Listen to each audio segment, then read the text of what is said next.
ለመማር ወደ ትምህርት ተቋም መሄድ ግድ አይደለም። ናሽናል አቪዬሽን ኮሌጅ ራሳችሁን ከኮሮና ቫይረስ ወረርሽኝ እየጠበቃችሁ በቤታችሁ ወይም በተመቻችሁ ቦታ በኢንተርኔት አማካኝነት በኦንላይን ትምህርታችሁን መከታተል ትችላላችሁ። ካናዳ ከሚገኘው ኢንተርናሽናል ኤር ትራንስፖርት አሶሲዬሽን አያታና ከእንግሊዙ ኢንስቲትዩት ኦፍ ኮመርሻል ማኔጅመንት ICM ጋር በመተባበር የሚሰጡ ትምህርቶችን ተከታትላችሁ በ6 ወር ጊዜ በዓለም አቀፍ ደረጃ ተቀባይነት ያለውን የስልጠና ማስረጃ ባለቤት መሆን ይቻላል። ልምድ ባላቸው መምህራን እየተማራችሁ ጥያቄና መልስ የክፍል ስራዎች ፈተና መፈተን ክፍል ውስጥ እንዳላችሁት አይነት በኦንላይን ባላችሁበት ቦታ ከናሽናል አቪዬሽን ኮሌጅ የናሽናል ኤርዌይስ እህት ኩባንያ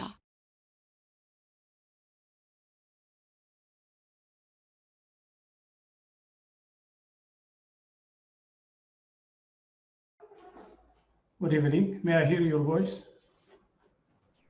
Yes, Doctor. All right. Okay. So let's start. Today we are going to see the chapter. All right. So our today's topic is just the continuation of the previous chapter. So that is trade policies with market imperfections and distortions. So actually what we have been just looking was about perfect market competition and the policies on the trades when the market is at perfect competition. Today we are going to see market at imperfection and distortion, okay? So what does it mean, okay? So this imperfection and distortion can be seen today, okay, in detail. So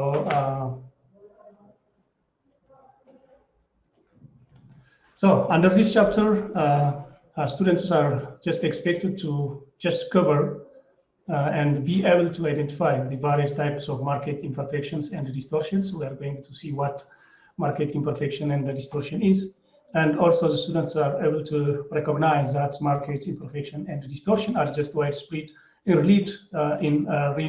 real world market. And the other point that students are expected to just able to learn is just what public good is in a trade, okay, relation with trade, which have the features of just big non-rival and non-exclusive in consumption, are a type of market imperfection, okay? So that we'll see this in detail. The other point that you are expected to know is about recognizing that, okay, a trade policy can be used to correct for public good imperfections. So the first one is just imperfection and distortions. Okay, what does imperfection and distortion mean in a trade? Okay, in a trade, okay, market imperfection and distortion generally are just any deviation from the assumption of perfect competition. Okay, so ideally, perfect competition is expected. Okay, where there is perfect competition. Okay, rivals are equally competed within the market. Okay, and just the one who is just going to address the satisfaction of the demand can just beat, okay, and competent enough within perfect competition. But there is a perfect imperfection within the market that we are ideally or just really found, okay? What are those? Any, okay, deviation or just apart from the assumption of perfect competition can be imperfection or distortion of the market. So the most straightforward deviation from the perfect competition occurs when there are just relatively small number of firms are just operating in an industry, okay? Because of competition matter or whatever, there are different factors or reasons. Because of those reasons, so small number of firms are just operating in an industry on this market environment, okay? So at that time, deviation can occur. So we can say at this time, imperfection or distortion of a market is just developed. So what does this mean, okay? Who are those few markets, okay? When we are just defining a monopoly, when just duopoly and oligopoly is just censored, okay? At this time, we can say that imperfection and distortion of market can be realized. So what does monopoly mean? Monopoly refers to simply just one firm produce for an entire market, okay? Within the entire market, one dominant firm is just controlling the market, the entire market. So a monopoly has just the ability to affect both output and the price of prevailing in the market, okay? The other is the duopoly, okay? When we say that duopoly, okay, simply we can say that it is just two firms are just operating in a market, simply. So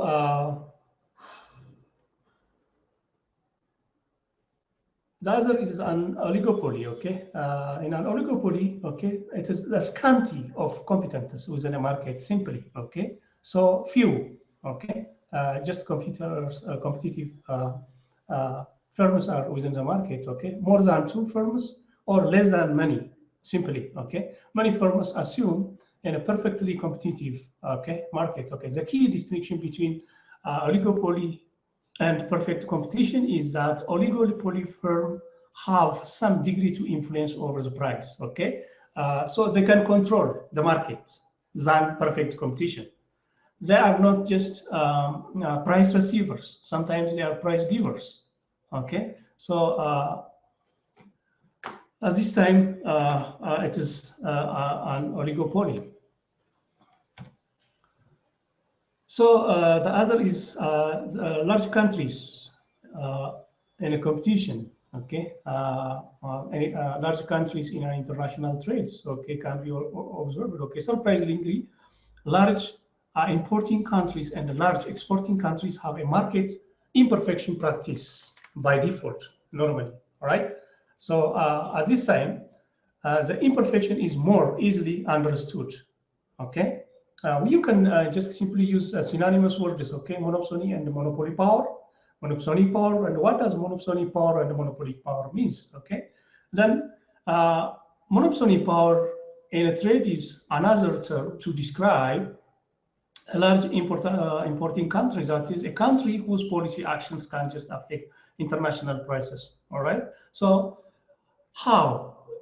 Okay, and a monopsony arises its own welfare or utility by just restricting its demand for a product. Actually, those countries who are not monopsony, but act as a monopsony, okay, by just producing or treating, thereby just forcing a seller to lower, okay, the prices by using fewer units, okay, at a lower prices, so that they are just practicing monopsony power, okay? And monopsony becomes advantageous at this time, okay? In a position of better off. The other one is monopoly power in trade, okay? Is another term to describe a large exporting country, that is, country whose policy actions can affect international prices. Monopoly power or large exporting country can just restrict its supply to international market with export taxes, forcing the international price up and creating a benefits for itself with the terms of trade gain. So this is monopsonic power and monopolistic power. Okay, what we have seen is just a monopoly, okay, monopsony and an oligopoly. Those who are just playing with deviation of perfect competition, or just they are actors of imperfect markets. Okay. The other one is externalities represent an economic action which have effect external to the market. Okay. So externalities can arise out of, okay, production process or consumption activities. Okay. At production process, we can say that's production externalities. When we are just observe that through consumption activities, we can say consumption externalities. Okay. So the extended effect can just be beneficial, okay, to other positive externalities, or positive production externalities. Okay, positive production externalities occurs when production has just beneficial effect in other market in a country. Most example of just a positive production externalities incorporate some types of learning effects. On the other hand, negative production externalities, okay, can happen, okay, when detrimental to others, okay, negative externalities. That means disadvantage to others, okay. So negative production externalities occurs when products detrimental effect in another market in an economy. The negative effect could be just felt by other firm or by consumer. The most common example of just negative production externalities involves, okay, other public goods, okay. So what does this public good mean? Simply, it has two defining characteristics when we say public goods. It is called non-rival, just and non-excludability. What does it mean? Why just we are saying public goods non-rivalry as well as non-excludability? So non-rivalry means that the consumption or use of good by one consumer does not diminish the usefulness of goods, okay, to another. The other one is non-excludability, means that once the good is just provided, it is just exceedingly costly to just exclude non-paying customers for users from using it, okay. Okay, the main problems posed by this public goods is just the difficulty of free market to get. So to explain this public good, just as you know that, just let's raise about defense, okay. The defense of the country, okay. So secure the country. At this time, anybody is just using it for free, okay. Non-rivalry or non-excludability. Can just use it, all right. So the other point that we are going to raise here is non-creating markets, okay, non-clearing markets, okay. Within this deviation, okay, within this imperfect markets, so non-clearing markets are one of it, okay. A standard assumption in general equilibrium model is the market always clear, okay. Just when equilibrium is just balanced, and as a standard assumption, we can say that it is always clear, okay, the market is clear.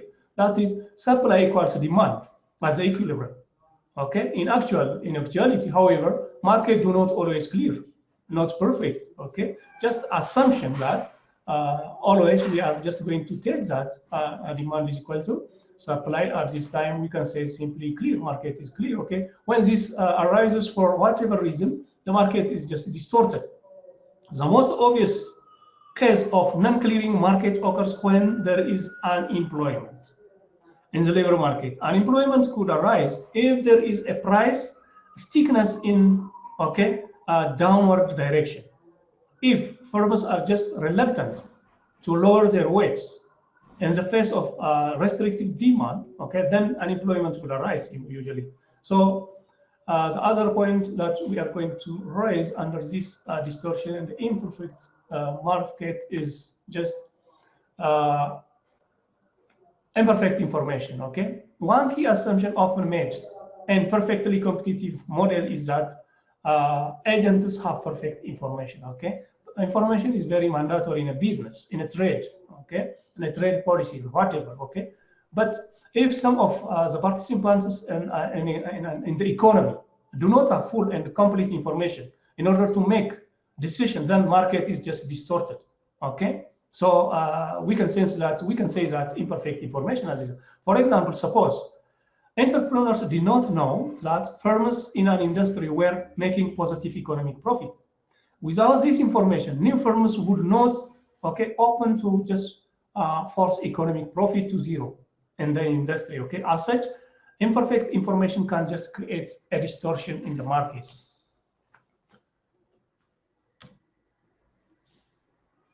The other one is policy is also have its own role for just the imperfect or distortion, okay. Policy imposed distortion, okay. Another type of distortion occurs when government policies are set in a market which are just perfectly competitive and exhibit no other distortion or imperfection exists, okay. Suppose the government of a small country set a trade policy such as tariff, okay, on imports. In this case, the equilibrium that arises with the tariff in place represents a distorted equilibrium. Okay, actually, those small countries do not have their policies doesn't have any impact. Okay, as we have already seen previously. The second point we are going to raise is unemployment in a trade policy. All right, the economy is assumed to have unemployment imperfection that arises whenever resources must be transferred across industries. Okay, in every other respect, assume the economy is a small open economy with perfect competitive market and no other distortion or imperfection exists. So imagine, however, that the economy initially has full employment of labor, but that has the unemployment imperfection described. Based on this assumption, let us see by just using graph. Okay, so it might be clear for us. Okay, this graph is just unemployment in a small country, import markets. Okay, where there is demand and supply, where is price 1 and price 2. So at this time, we can see here S2 and S1. So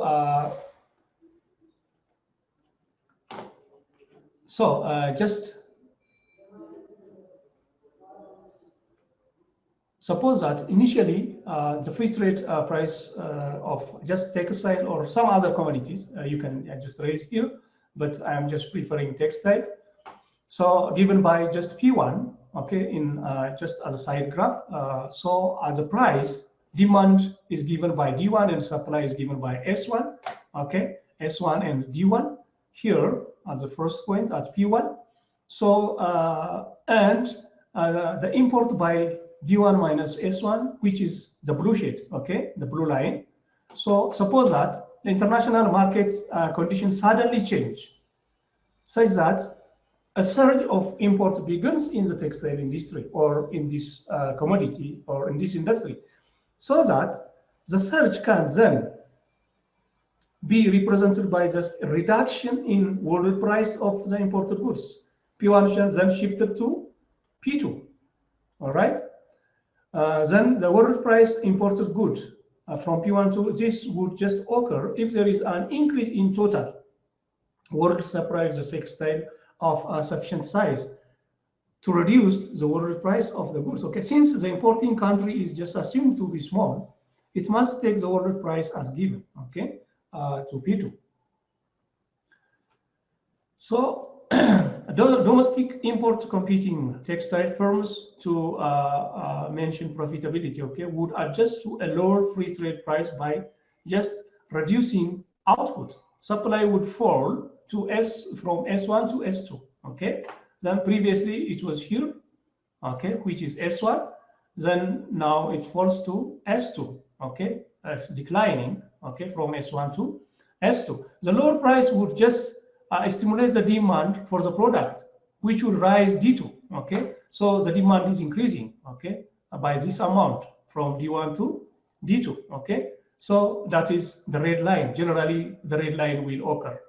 First, it was just at the amount of a blue line. Now it extends, or it is just shifted to the red line. So does it have a welfare effect, okay, in different sectors? Yes, it is. So what does that mean? Okay, the consumer surplus is affected, okay, by this amount, by the area of ABCD. Okay, so losses, okay, so the consumer surplus will show a loss, okay. Actually, the producer surplus shows gain, okay, by the amount of A. The government revenue also increasing, okay, by the amount of the area of C, okay. Unemployment cost declines, okay, here. Then the national welfare also by just F, okay, here, these areas, all right. So it has a welfare effect in generally, unemployment has. So the other point that we are going to see here as the third point is the infant industry argument and the dynamic competitive advantage will be seen now. So one of the most notable argument of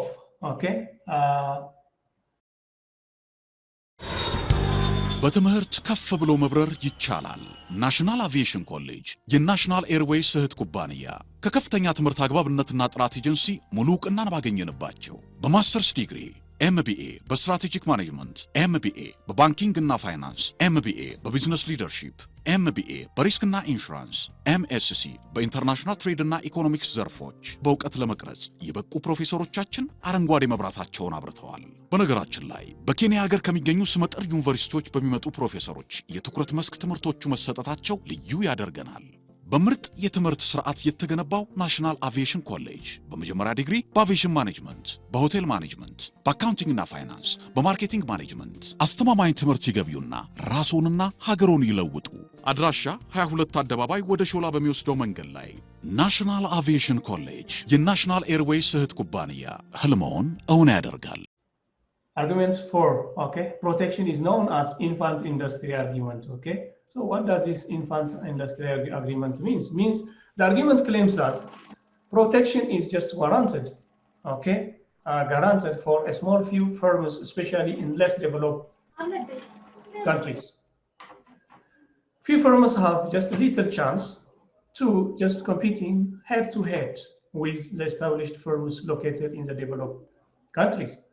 Developed countries firms have been in business larger and over time have been able to just improve their efficiency in production. They have better information and they have better knowledge and the production process even through experience about market characteristics. They have know-how about their own labor markets and so on. As a result, they are just able to just offer their product at a lower prices in international markets and still remain profitable. On the other hand, a firm producing in a smaller product or less developed country, on the other hand, would have the same production technology, available to it.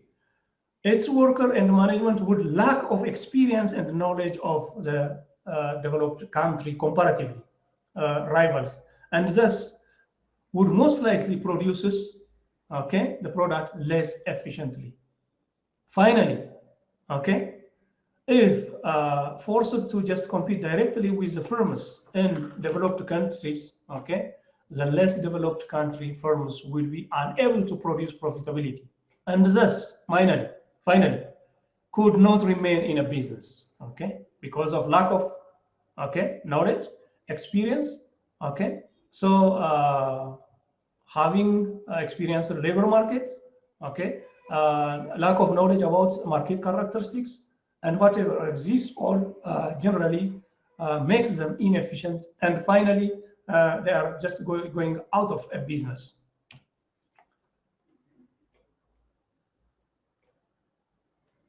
So consider the market. Let's see it, the analysis by just using the graph, So an analytical example by just using a graph. Consider the market for manufactured goods such as today just taking a textile in a small less developed countries. Suppose that the supply and demand curves in the country are as shown in the diagram. So suppose initially free trade prevails and the world price of the goods is at P1, at blue, P1, that the price consumers would be demand at D1 here, but the domestic supply curve is just too high, to warrant any production at this time, So you can say that there is no supply domestically. This is the case when where a domestic producer simply could not produce the product cheaply enough to compete with firms in the rest of the world. Thus, the free trade level of just imports will be just given by a blue line segment, which equals the domestic demand D1. All right. So Suppose that the infant industry argument is used to just justify protection for the currently non-existent domestic industry. Let a specific tariff is implemented by the country. Okay, if some tariff is imposed, okay, it could be subsidy or tax or whatever, which arises the domestic price into P2, okay, from P1 to P2. In this case, the tariff would equal to the difference between P2 P1. That is tariff T is equal to the difference between P2 P1. Notice that the increase in domestic price is just sufficient to stimulate domestic production to S2. Okay, then now the supply is just encouraged to S2. Demand would fall to D2. Okay, so demand is just increasing by this amount from D1 to D2. Okay, and import would fall by red line. Okay, so previously it was just this amount. Now it is almost the red line. So does it have any effect or impact? Yes, the static. Okay, that is one period welfare effect of the import tariff is shown in the table. Okay, below here. Okay, so actually red letters show okay a loss, and while just black letters are just showing gains. Okay, actually consumer surplus. Okay, A, B, C, D. This is a loss. Okay, for consumers. Consumer surplus indicates show loss. Okay, producer surplus it shows gain by A amount. All right.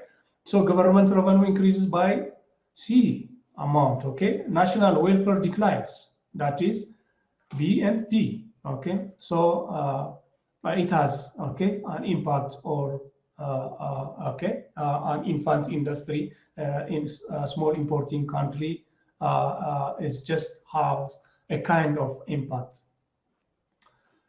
So dynamic effect of infant industry protection is also there. Okay, now suppose that the infant industry argument is just valid, and that by just stimulating production with a temporary import tariff, the domestic industry improves its own productive efficiency. On the other hand, we can just represent this as a downward shift in the domestic industry supply curve. In actually this shift, all right, would just probably occur gradually over time as learning effects are just incorporated. So for analytical simplicity, so first imagine that the domestic industry okay enjoy one period of protection in the form of a tariff. On the other hand, second period, okay, we will assume that the tariff is just removed entirely, okay, but the industry experience an instantaneous improvement is observed. So this efficiency improvement is okay shown as okay a supply curve shift from S to S1. Okay, now supply curve shift is just observed here from S to S prime in the adjoining diagram. This means that in the second period, free trade again prevails. The domestic price returns to the free trade prices P1, while domestic demand to D1. Okay, previously here, and then because of the efficiency improvement, the domestic supply in free trade is given by S2, and the level of import by just the difference between D1 and S2, the blue line. Okay, so there is an improvement. Okay, so the static or one period welfare effects of a tariff, okay, improvement is summarized as follows. Okay, let's look at it. Okay, consumer surplus, there is no consumer surplus at all at this time. So the producer surplus shows gain. Government, there is no government revenue at this. National welfare shows improvement by the amount of E. Okay, so because of this dynamic shift or effects on an infant, okay, can just show these kinds of progress. Okay, the other one is the economic arguments against infant industry protection. Okay, so the main economic argument against infant industry protection is the protection is just likely to be a second best policy choice rather than the first best policy choice. Okay, so the key elements of the infant industry argument is the presence of the positive dynamic production externalities. All right, so we have seen that the dynamic production externalities and the first best policy and the second best policy will be seen next. Okay, it is assumed that okay, production experience causes learning, which improves future productive efficiency. Okay, alternative is it is just assumed that this learning affects spills over into other industries and improves those industry future productive efficiencies as well. All right, to see it just in a diagram form, okay, to demonstrate these results, consider with analytical example. We will just use the same supply and demand condition as original example before. Then the domestic supply and the demand curve are just given by D and S, right? So the initial, all right, now suppose that the government implements a tariff production, okay, subsidy equal to the difference in P2, okay, and P1. Previously it was P1, then because of subsidy, okay, the price is just now to P2, okay, the difference. The subsidy will just rise the producer price by the amount, okay, subsidy to P2, and hence domestic supply will rise to S2. The domestic consumer price would just remain at P1, so demand would just remain at D1. So import would fall from D1 to S2, okay, from D1 to S2 by the blue line, okay, amounts, all right? So the static or a one-period welfare effect of the production subsidy is shown in the table below. Red letters indicate, okay, losses, and the black letters usually just looking as it's again. So consumer surplus is nil, okay, there is no consumer surplus at all. So producer surplus just indicates that it is a gain, okay. So government revenue, just revenue is just a loss. It indicates a loss, okay. National welfare also shows a loss at this time. So the fourth point that we are going to raise here is the trade policy with a foreign monopoly, okay. So under this, consider a domestic market supplied by just a foreign monopoly firm. The domestic market consists of many consumers who demand the product, but has no domestic producers of a product. All supply of the product comes from a single foreign firm.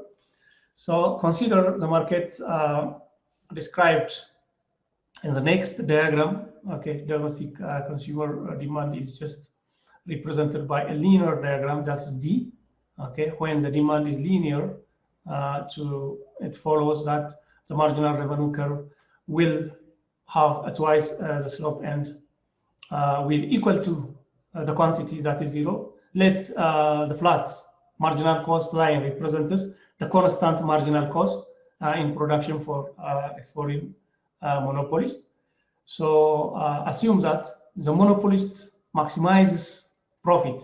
So profit maximizing output level is just founded by just setting marginal cost equal to marginal revenue. That is this line, okay? Marginal cost is equal to marginal revenue. So actually, normally in an industry, in a firm, okay, the firm's profits, maximum profit level is where marginal cost and marginal revenue is equal, okay, at marginal cost and at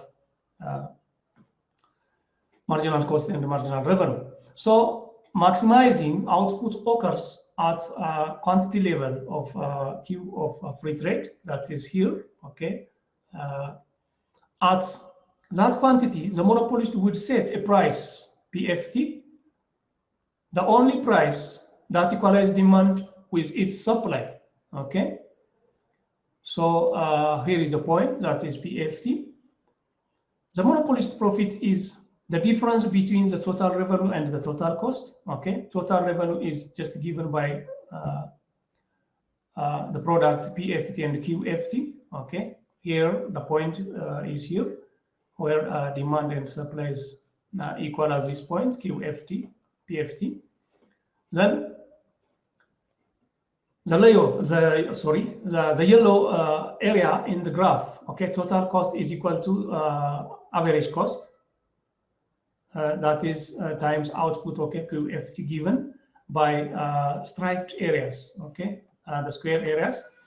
That is a monopolist profit is just represented as a dotted rectangle in here, okay. So where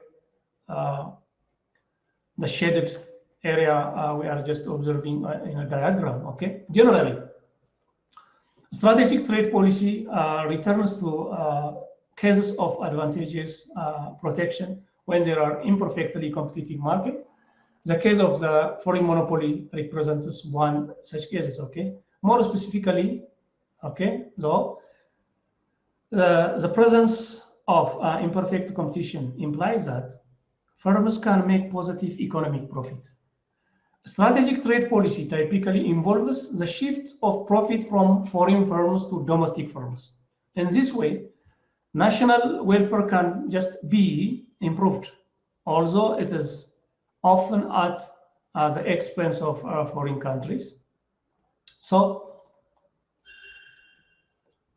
welfare effect of this example, we shall just consider the welfare effect of a specific, okay, tariff set by T, okay. The tariff will just raise the cost of supplying the product to the domestic market by just exactly the amount of the tariff, all right. We can just represent this, the adjoining diagram, by shifting marginal cost curve upward, okay, marginal cost curve to here, that is MC plus 1, okay, by the amount of MC plus 1. It shifts, okay, by this amount. So the monopolist will reduce its profit maximizing output to just QT by this point, okay, and raise its price to PT, all right. So the red shade, okay, the red line, okay. Note that the price rises by less than the amount of the tariff, okay. So because of that, let's see the strategic trade impacts, okay. Now the following table just provides a summary of the direction of and magnitude of the welfare effect, okay, the welfare impact to producers, consumers, and the government in a country, okay, as a result of import tariff, okay. So the aggregate national welfare effect are also shown, okay, positive welfare effect and shown by black, and the negative effect shown by red, okay. So consumer surplus, okay, A, B, C, okay, here, these areas, okay, they are just, it shows that they are just losing, okay. So producer surplus, there is no producer surplus, it indicates nil, okay. So the government revenue is just raised by D, okay, the area of D, okay, by this amount. So national welfare is just D minus A, B, P3, okay, blue minus red, okay, blue minus red, okay. So the national welfare indicates gain, okay, or positive.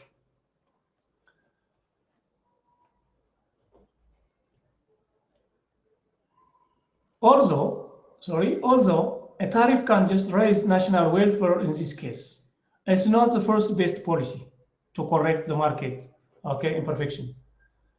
The first best policy must just attack the imperfection more directly. In this case, the imperfection is the monopolistic supply of a product to the market. A monopoly maximizes profit by just choosing an output level such that marginal revenue is equal to marginal cost. This rule deviates from what a perfect competitive, okay, would do. That is, set price equal to the marginal cost. When a firm is just one among many, it must take the price as a given, okay? It cannot influence the price by change its output level. In this case, the price is the marginal revenue, as we have seen on the diagram. However, for a monopolist, which can influence the market price exceeds marginal revenue. Thus, when the monopolist maximizes profits, it sets a price greater than marginal cost.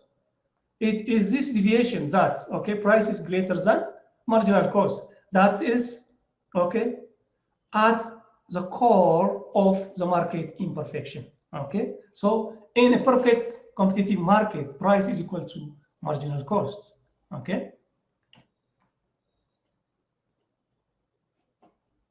So the first best policy, let's see, the domestic governments, okay, could merely, all right, set a price ceiling equal to the firm's marginal cost in production. To see why price ceiling, all right, is superior to tariff. Consider the side graph or diagram. A second best policy is just the tariff.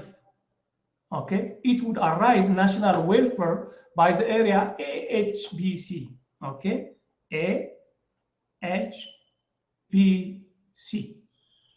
Okay, HABC, which, as mentioned above, will be positive for some tariff and for linear, okay, diagram curve. The first best policy is a price ceiling set equal to marginal cost, that is PC. Okay, price of consumer, that is equal to marginal cost here. The price ceiling would just force monopolists to set price equal to marginal costs here and induce an increase in supply to QC, okay, the quantity QC here, okay, where demand is equal to marginal cost. Consumer would just experience an increase in consumer surplus given by the area DEFGHI, okay, DEFGHI, JK, this area, okay, this area, all right. So because of decline in prices, all right. So clearly in this example, the consumer surplus gain with the price ceiling exceeds the national welfare gain from a tariff. This shows that although a tariff can improve national welfare, it is not the best policy to correct this market imperfection. And instead, purely domestic policy, a price ceiling is, in this case, is superior. This is end of the chapter.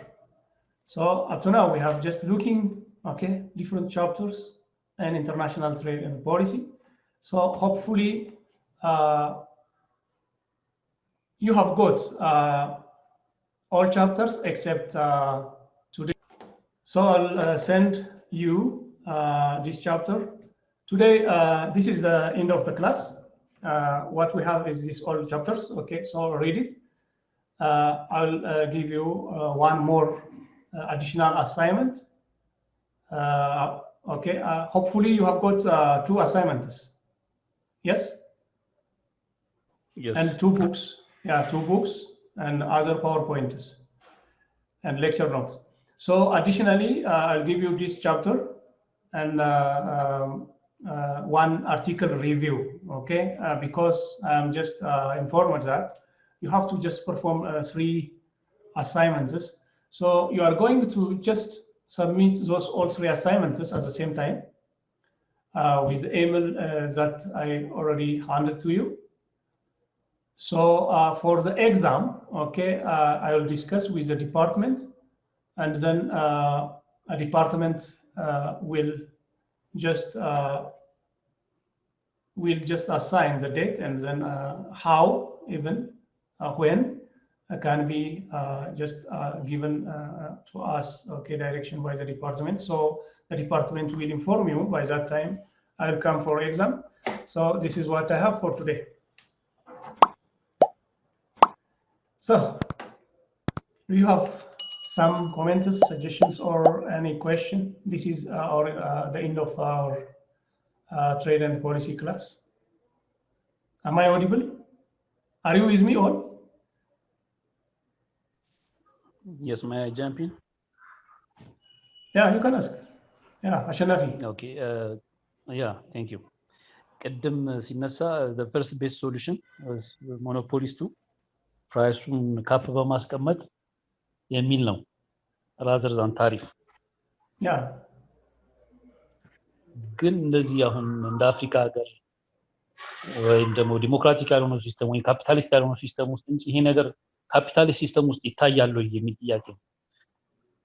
Of course, even in them, they are experiencing more than these least developing countries, even in most developing countries where there is rival.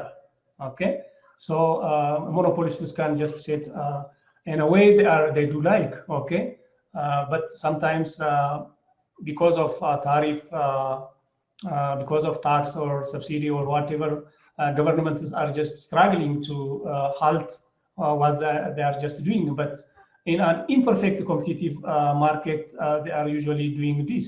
So it is usual. Actually, the government are just looking during this time. They are just looking after the second option. Okay, they are just looking after second options. Just read it. All right. So let me finish it. We have a nice time together. Okay, even if I am not just looking at you, some of you are just closing your video, whatever. Anyways. So thank you for attending my class. Goodbye. Thank you. Bye, Doctor. ልዩነት መፍጠር ዓላማችን ነው። ዓለም አቀፍ ተወዳዳሪ መሆን አለባችሁ። የናሽናል ኤርዌይስ እህት ኩባንያ ናሽናል አቪዬሽን ኮሌጅ ጥራትና ደረጃውን የጠበቀ ስልጠና በመስጠት ብቁ ዜጋ እያፈራን ነው። በፍላይት ኦፕሬሽን፣ በበረራ መስተንግዶ፣ በቲኬቲንግና ሪዘርቬሽን፣ በሆቴልና ቱሪዝም ሙያዎች አሰልጥነን ተወዳዳሪ እናደርጎታለን። ኮሌጃችን ካናዳ ከሚገኘው ኢንተርናሽናል ኤር ትራንስፖርት አሶሲዬሽን አያታና ከእንግሊዙ ICM ጋር በመተባበር ዓለም አቀፍ ዕውቅና ያለው ስልጠና እየሰጠ ይገኛል። በፍላይት ኦፕሬሽን፣ በበረራ መስተንግዶ የምንሰጣቸው ስልጠና ከኢትዮጵያ ሲቪል አቪዬሽን ባለስልጣን ሙሉ ዕውቅና አለው። አድራሻ ከጎላጉል ታወር 22 አደባባይ ወደ ሾላ በሚወስደው መንገድ ላይ የናሽናል ኤርዌይስ እህት ኩባንያ ናሽናል አቪዬሽን ኮሌጅ ህልሞን እውን ያደርጋል።